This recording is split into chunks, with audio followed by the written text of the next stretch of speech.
Alrighty then, how's it going, guys? Welcome back to another motovlog. I would like to talk to you guys about the Star Wars movies and my opinion of them and what I would have liked to have seen. Now, I'm not going to start ranting on about the SJW stuff that's been forced into them or anything like that.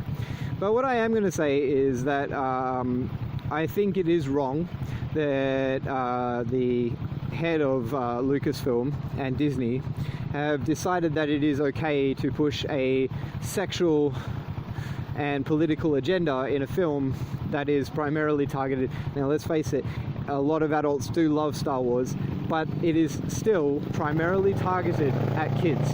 Okay, I watched my first Star Wars film when I was probably 6 years old, and I will never forget it. It's an unforgettable experience, you know. And I was, I was there to see Episode 1 in the cinema, Episode 2 in the cinema, Episode 3 in the cinema, and they were, okay, admittedly, not the best. They had their faults. Jar Binks. And what's his face? Manic in the Skywalker. They had their faults, but they were still at their core good movies, And then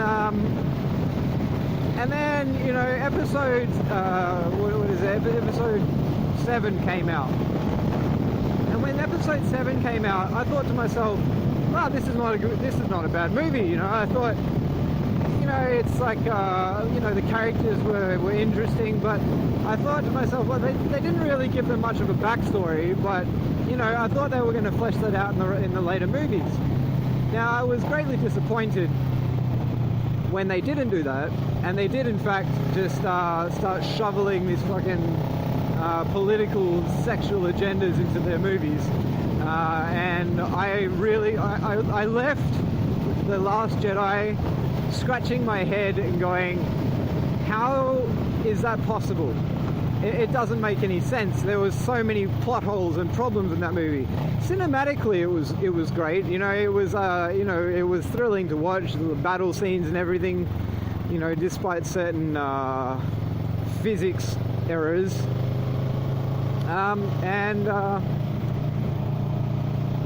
So yeah, I was slightly disappointed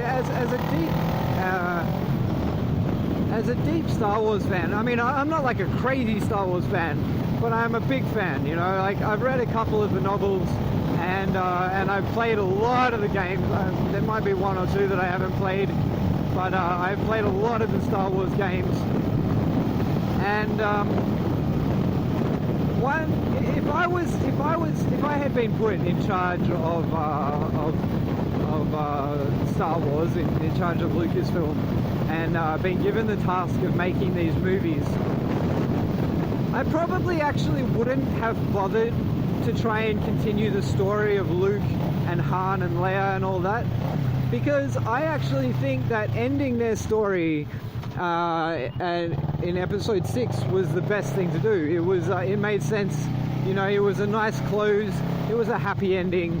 You didn't really have to do anything else.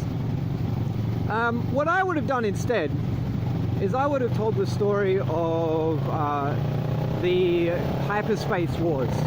Now, for those of you that don't know, the Hyperspace Wars basically took place about 4,000 years before the Battle of Yavin. And one of the key players in the Hyperspace Wars was Darth Revan. Now, Darth Revan was initially a Jedi named Revan, who was very powerful, very charismatic, and a really strong leader.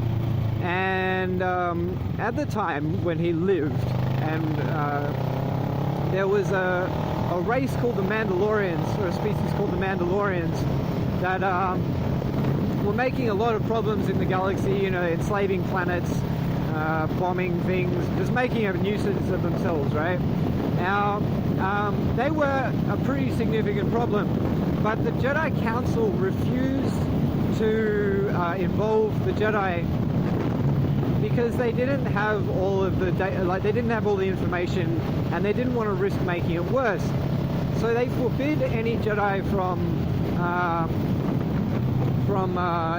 getting involved in it. And what ended up happening was that Revan, who, as I mentioned, was a very powerful, very charismatic Jedi, couldn't sit by and watch the suffering continue. So he defied the wishes of the Jedi Council, and he went to war with the Mandalorians. And because of the fact that he was so powerful and so charismatic and such a great leader, he took a lot of Jedi with him.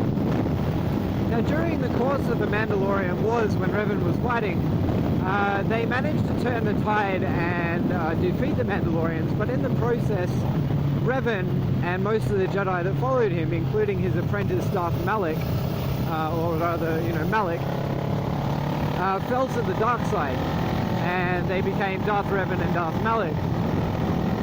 And after the Mandalorians were defeated, Revan and Malak then turned the super weapons that the Mandalorians had been using, namely a device or a space station called the Starforge, which allowed them to create huge fleets of starships for almost no resources whatsoever.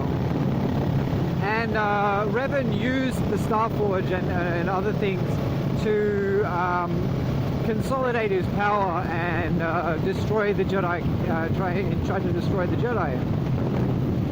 Now what ended up happening was Revan was betrayed by Malak, and but he didn't die. Instead he was captured by the Jedi, and the Jedi, instead of imprisoning him or something along those lines, they decided to wipe his memories and reintegrate him. What is this guy doing? And reintegrate him into the Jedi. And that's where the events of the game Star Wars: The Knights of the Old Republic takes place. You play as Revan, and you don't know anything about it. All you know is you wake up on a space station, and then over the course of the game you find out that you were this key player and blah blah blah blah blah. And I think that would have made an awesome Star Wars story to watch, and you wouldn't have had to worry about like the lore or anything, because it's already there. Basically all you need to do is tell the story, and I'm sure that people would love it. I would actually say that Knights of the Old Republic 1 and Knights of the Old Republic 2 were my favourite Star Wars stories of all time. More so than the original movies even. So, yeah, that's what I would have done. And, instead of all this useless crap, I have actually decided to boycott any remaining any more Star Wars movies. I'm not watching anymore until Kathleen Kennedy is removed as head of Lucasfilm, because she is not fit for the job. She's doing a really shitty job, and she's pissing off all the fans, and then insulting them when they say, well, why did you do this? So, yeah, that's how I would have done it anyway.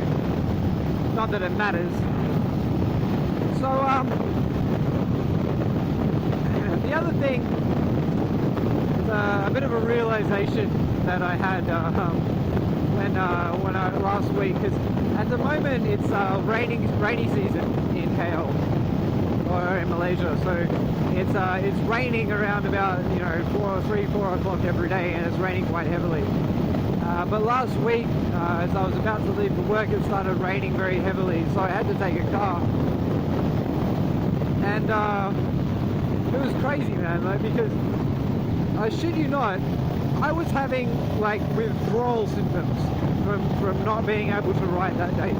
I was thinking about my bike every fucking 2 minutes, and the thought of her sitting at home in the driveway not being ridden, it killed me. It friggin' killed me. riding is my drug, man. It's what keeps me going on a day-to-day basis. Like, my ride to and from work is the greatest part of my day at the moment, and I absolutely love it. Especially since I just got brand new tires for Emma, so you know, she feels sharp and connected and stuck to the road like a freaking glue, which makes me feel really good.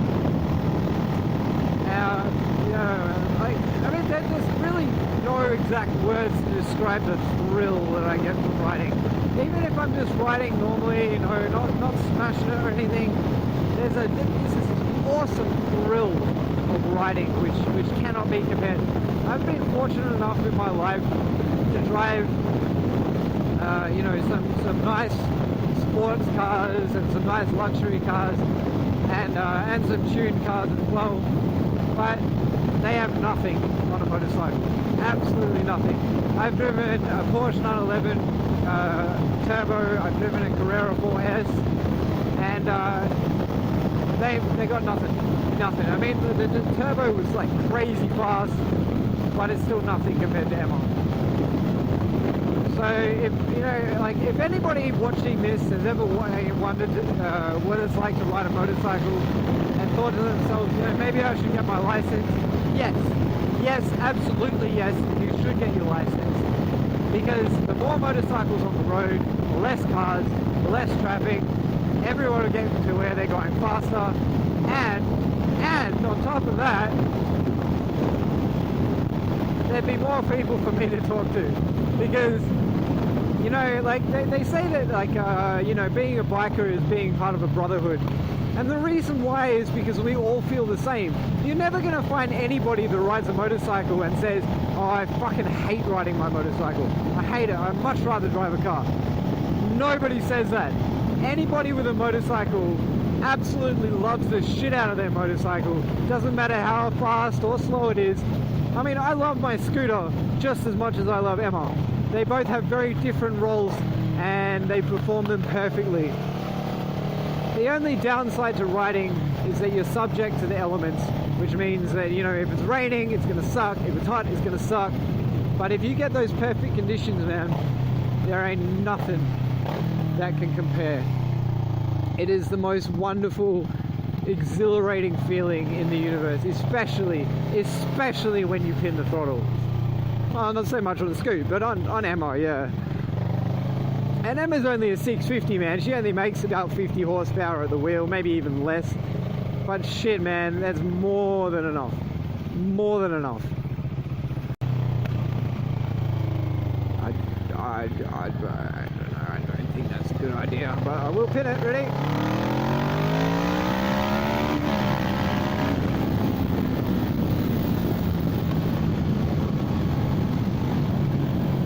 Hey guys, no wheelie attempts today because the road is a bit wet and I'm a bit uncertain. I'd rather not take the risk. Emma is not an easy bike to wheelie at the best of times. So, yeah, anyway guys, that'll do it for me. Thanks for listening to my rants, and I appreciate your time. Leave a comment if you wish. Likes are always appreciated as well. And of course, don't forget to subscribe for more rants and just crazy shit that happens to me. Alright, have a good... Oh wait, we'll do a little bit of road bombing on. Ready? Ready? Love it. Love it! Alright, see you later guys. Have a good one.